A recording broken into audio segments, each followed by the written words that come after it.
Hello everyone, my name is Yash Singh Sanger and I am from CSE department. So today our topic is virtual memory.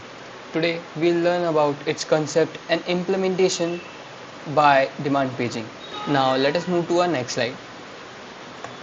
So our next slide is introduction to memory management. अब हम यहाँ पे देखेंगे कि memory का management कैसे किया जाता है. तो ऑपरेटिंग सिस्टम ही हमारी मेमोरी का मैनेजमेंट करता है, मतलब एलोकेशन और डी एलोकेशन संभालता है मेमोरी की. तो मेन गोल जो होता है ना ऑपरेटिंग सिस्टम का, वो यही होता है कि मेमोरी को किस तरीके से यूज़ कर रहा है, उसको कितना एफिशिएंटली यूज़ कर रहा है, क्योंकि मेमोरी हमारे सिस्टम में बहुत लिमिटेड है.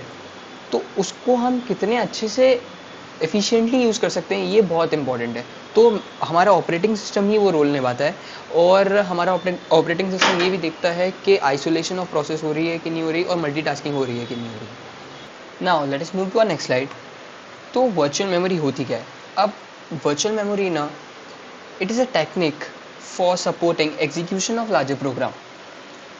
अगर मेन मेमोरी में जितना स्पेस है उससे ज़्यादा का प्रोग्राम अगर मुझे एग्जीक्यूट कराना है, तो मैं वर्चुअल मेमोरी का यूज़ करूँगा.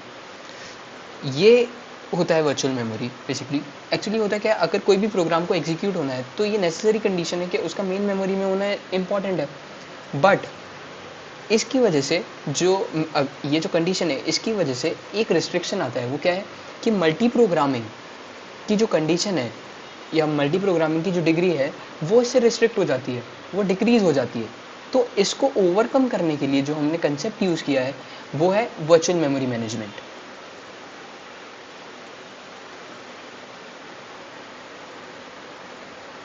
So here what I'm saying is, using virtual memory management, it is possible to execute the program which is not even present in the main memory. So our next slide is need for virtual memory. अब virtual memory का need क्या है. वही simple need है कि मेरे पास एक limited space था मेमोरी का, और अगर वो फिल हो रहा है तो मैं और जो बड़े प्रोग्राम हैं उसको कैसे यूज़ कर सकता हूँ, या उसको कैसे एग्जीक्यूट करा सकता हूँ, वो वर्चुअल मेमोरी मैनेजमेंट का यूज़ करके. ओके, तो अब मेरे को मल्टी प्रोग्रामिंग भी करनी है. अब मेन तो प्रॉब्लम यही आ रही थी ना, रिस्ट्रिक्शन तो यही था कि डिग्री ऑफ मल्टी प्रोग्रामिंग थी जो वो डिक्रीज हो रही थी. तो उसको ओवरकम करने के लिए हमने वर्चुअल मेमोरी मैनेजमेंट का यूज़ करा, and it also improve security and process isolation. Now let us move to our next slide. So इसके जो बेसिक कंसेप्ट्स हैं वो देख लेते हैं एक बार. क्या होता है, एक लॉजिकल एड्रेस होता है. लॉजिकल एड्रेस बोल रहे हैं या वर्चुअल मेमोरी एड्रेस बोल रहे हैं उसे, ये सीपीयू जनरेटेड होता है. हर प्रोसेस का एक सीपीयू जनरेटेड यूनिक एड्रेस होगा. एक होगा फिजिकल एड्रेस. फिजिकल एड्रेस क्या होगा कि उस स्पेस की रैम में क्या लोकेशन है वो बताएगा. अब पेज, फ्रेम और पेज टेबल क्या होता है वो आगे भी देखेंगे, बट पेज टेबल क्या होता है, एक तरीके की मैपिंग होती है जो लॉजिकल एड्रेस जो होता है और फिजिकल एड्रेस होता है उनके बीच की जो मैपिंग होती है, उसको पेज टेबल के थ्रू अपन पता करते हैं. So our next slide is paging.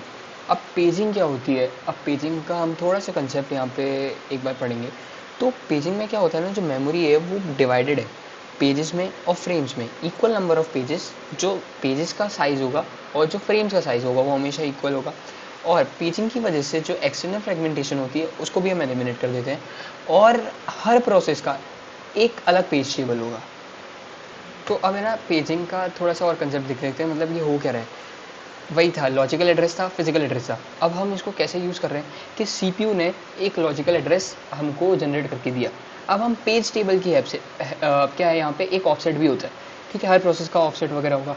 तो हम उसकी हेल्प से हम पेज टेबल में देखेंगे, वो मैपिंग करेंगे, फिर हमको पता चलेगा ओके तो ये यहाँ का जो है फिजिकल एड्रेस है, यहाँ पे मेन मेमोरी में वो चीज़ स्टोर है. अब इसका एक एग्जांपल देख लेते हैं. अब एग्जांपल बहुत सिंपल सा है. देखो, पहले लॉजिकल एड्रेस अगर फाइंड करना है तो उसका सिंपल फॉर्मूला होता है पेज नंबर प्लस ऑफसेट कर दो. ऑफसेट जो हर प्रोसेस का एक ऑफसेट दिया होगा आपको, तो उसको आप डेसिमल में कन्वर्ट करो और उसका फिर हम एडिशन कर देंगे, तो हमको लॉजिकल एड्रेस मिल जाएगा.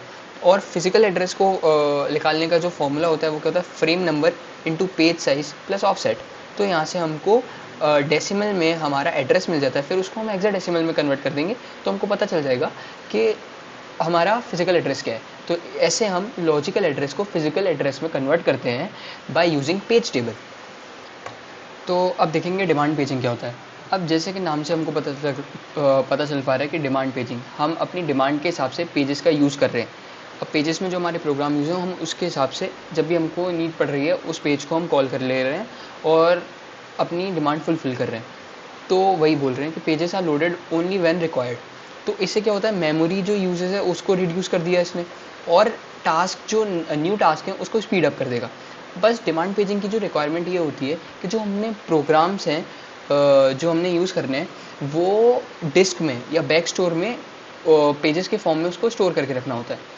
तो डिमांड पेजिंग में स्वैप इन और स्वैप आउट का कंसेप्ट होता है कि जो भी पेज मुझे चाहिए उसको स्वैप इन कर लो, और जो पेज का मुझको रिक्वायरमेंट नहीं है लेकिन फिर भी वो जगह घेर रहा है तो मैं उसको स्वैप आउट कर दूंगा। मेरे को ज़रूरत ही नहीं है उस चीज़ की तो मैं उसको स्वैप आउट कर दूंगा। तो यही होता है स्वैप इन स्वैप आउट, ये डिमांड पेजिंग में जो कंसेप्ट यूज़ होता है। तो अब देखते हैं कि डिमांड पेजिंग काम कैसे करता है। तो ये तो हमने देख लिया क्या है कि सीपीयू है, उसने रिक्वेस्ट करा एक पेज को। अब बहुत सिंपल सा है कि सीपीयू ने रिक्वेस्ट करा एक पेज। अब एमएमयू मतलब मेमोरी मैनेजमेंट यूनिट जो है वो चेक करेगी पेज टेबल की हेल्प से कि वो पेज वो उसका एड्रेस पता लगा लेगी। अब अगर पेज वहाँ पे प्रेजेंट होगा तो वो प्रोसीड कर जाएगा, और अगर वो पेज अवेलेबल ही नहीं है तो पेज फॉल्ट अगर हो जाएगा। पेज फॉल्ट को हम कैसे हैंडल करते हैं वो हम आगे की स्लाइड में देखेंगे। तो अब जो रिक्वायर्ड पेज है वो हमने देखा कि कहाँ पे डिस्क में प्रेजेंट होना चाहिए, और हर प्रोसेस के साथ साथ जो पेज टेबल है वो भी अपडेट होती जाती है।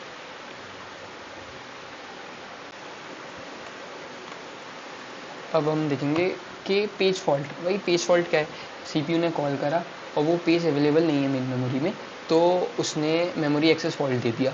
अब ये क्या करता है, जो प्रोसेस जो एग्जीक्यूट हो रही थी उसमें इंटरप्शन ले आता है, और अगर इसकी फ्रीक्वेंसी ज़्यादा हो जाती है, अगर ऐसे ज़्यादा पेज फॉल्ट अगर हो जाती है तो जो परफॉर्मेंस है उसको गिरा देता है, परफॉर्मेंस इश्यूज़ आने लगते हैं। तो अब इसको हमको हैंडल करना पड़ेगा। अब इसको हैंडल करने के लिए हम क्या करते हैं कि पहले तो हमने देख लिया कि सीपीयू ने पेज को रेफ़र करा और वो पेज अवेलेबल नहीं है, तो ये प्रॉब्लम आ गया, पेज फॉल्ट अगर हो गया। अब क्या होता है, operating system put the interrupted process into blocking state. तो जो ऑपरेटिंग सिस्टम है वो प्रोसेस को ब्लॉकिंग स्टेट में रख देगा, और अगर उसको वो प्रोसेस एग्जीक्यूट करानी है तो उसको वापस मेन मेमोरी में लेके ही आनी पड़ेगी। अब ऑपरेटिंग सिस्टम क्या करेगा, वो जो प्रोसेस है ना वो या जो पेज है उसको वो कहाँ पे सर्च करने चला जाएगा, डिस्क में जहाँ पे हमने ये सारे प्रोग्राम्स स्टोर करा के रखे हैं। तो अब मेन मेमोरी में लाने के लिए उसको स्वाइप इन करना पड़ेगा। और अगर मान लीजिए मेन मेमोरी फुल है, मेन मेमोरी फुल है मतलब और सारे प्रोग्राम एग्जीक्यूट हो रहे हैं, तो उसको कैसे प्रोसेस को स्वाइप आउट कैसे करेंगे, वो कुछ एल्गोरिथम्स होती हैं जो हम आगे देखेंगे। वो एल्गोरिथम्स होती हैं जिसके बेसिस पे हम स्वाइप इन और स्वाइप आउट कर सकते हैं कि हमको कौन सा पेज अंदर रखना है और कौन सा नहीं रखना, हम उन एल्गोरिथम्स के थ्रू जानते हैं। तो इसके साथ साथ जो पेज टेबल होगी वो भी अपडेट हो जाएगी, और ये सिग्नल सीपीयू तक पहुंच जाएगा, और फिर जो ऑपरेटिंग सिस्टम ने जिस प्रोसेस को ब्लॉकिंग स्टेट में रखा था उसको वो वापस रेडी स्टेट में कन्वर्ट कर देता है। ये एक डायग्राम के थ्रू हम देख लेते क्या होता है। यही है कि पेज टेबल में हमने पहले देखा कि वो पेज टेबल में उसने सर्च करा, सीपीयू ने जब उसको कॉल करा तो वो पेज टेबल में सर्च करा। अब उधर आई का मतलब वही है कि वो पेज फॉल्ट आ गया उस पर्टिकुलर इंडेक्स पर, तो ऑपरेटिंग सिस्टम ने क्या करा, उसको ब्लॉकिंग स्टेज में डाल दिया उस प्रोसेस को। अब ऑपरेटिंग सिस्टम ने क्या करा कि वो पेज को सर्च करने के लिए बैक स्टोर में चला गया। अब उसमें अगर बैक स्टोर में उसको वो प्रोसेस मिल गई, अब उसको वापस अगर उसको लेके आना है मेन मेमोरी के अंदर तो वो स्वैप इन करेगा। अब स्वैप इन मेन मेमोरी में कैसे करेगा वो, कि कुछ एल्गोरिथम्स का यूज़ करके। यही होता है डिमांड पेजिंग का कंसेप्ट। अब कुछ पेज रिप्लेसमेंट एल्गोरिथम्स होती हैं। अब जैसी वही बात है कि अगर फ्री फ्रेम्स अवेलेबल नहीं है तो हम ये एल्गोरिथम्स यूज़ करते हैं, क्योंकि अगर मेरे को स्वैप इन और स्वैप आउट करना है कोई पेज को, तो ऑलरेडी एग्जिस्टिंग पेज को मैं कैसे स्वैप आउट करूँगा वो इन एल्गोरिथम्स के बेसिस पे करूँगा। एक फीफो होती है, फर्स्ट इन फर्स्ट आउट, एक होती है एलआरयू, लीस्ट रिसेंटली यूज, जो सबसे कम यूज में हो रही है, वो प्रोसेस बस पड़ी हुई है वहीं पे, तो मैं उसको उठा के उस पेज को बाहर फेंक दूंगा, और जो मेरे को पेज फाउंड हुआ है वो उसको मैं वापस से स्वैप इन कर लूँगा। और एक होती है ऑप्टिमल। अब लास्ट कंसेप्ट है थ्रेशिंग। थ्रेशिंग क्या होता है, अब जो प्रोसेस है वो एग्जीक्यूट होने की जगह सिर्फ और सिर्फ पेजिंग ही करे जा रही है, मतलब स्वैप इन और स्वैप आउट ही करे जा रही है, तो उसकी वजह से ये जो कॉन्सेप्ट होता है उसको बोलते हैं थ्रेशिंग। तो अब क्या होता है, नॉर्मली ये होता है कि अगर सीपीयू यूटिलाइजेशन बढ़ाना है तो हम मल्टी प्रोग्रामिंग बढ़ा देते हैं, मतलब और प्रोसेस ऐड कर देते हैं मेन मेमोरी में। इससे क्या होती है, मल्टी प्रोग्रामिंग बढ़ गई, डिग्री ऑफ मल्टी प्रोग्रामिंग बढ़ जाती है, सीपीयू यूटिलाइजेशन बढ़ जाता है। बट एक ऐसा पॉइंट आता है जब मल्टी प्रोग्रामिंग ज़्यादा बढ़ाने की वजह से सीपीयू यूटिलाइजेशन कम हो जाता है। क्योंकि प्रोसेस एग्जीक्यूट ही नहीं हो रही है। जितनी ज़्यादा प्रोसेस आ गई उनके उतने पेजेस आ गए। अब पेजेस आ गए तो वो global page replacement algorithms use होती हैं, तो उसकी वजह से स्वैप इन और स्वैप आउट होता रहता है। तो अब इतने सारी प्रोसेस हैं, इतने सारे पेजेस हैं, अब अगर वो स्वैप इन और स्वैप आउट ही करते रहेंगे तो किसी का पेज स्वैप इन हुआ, किसी प्रोसेस का पेज उनने स्वैप इन कर लिया, फिर उसके बाद थोड़ी देर एग्जीक्यूट हुआ, फिर से स्वैप आउट कर दिया, तो इस वजह से बहुत टाइम वेस्ट हो जाता है। तो ये एक कंसेप्ट है थ्रेशिंग का। Now we'll see advantages and disadvantages. तो एडवांटेजेस क्या है? एफिशिएंट मेमोरी यूसेज है, मल्टीटास्किंग है, लार्ज एड्रेस स्पेस। और डिसएडवांटेज क्या है? Overhead from page faults, of course page fault अगर हो रहे हैं इतने सारे, कम्प्लेक्स इम्प्लीमेंटेशन जो है बहुत कॉम्प्लेक्स है, और पोटेंशियल फॉर थ्रेशिंग। सही बात है, थ्रेशिंग का अभी हमने देखा ही कि इतना ज़्यादा पोटेंशियल रिस्क है उसका। सो here I will conclude my PPT. Thank you. और ये कुछ रेफरेंसेस हैं जहाँ से मैंने ये सारे पॉइंट्स उठाए थे। Thank you.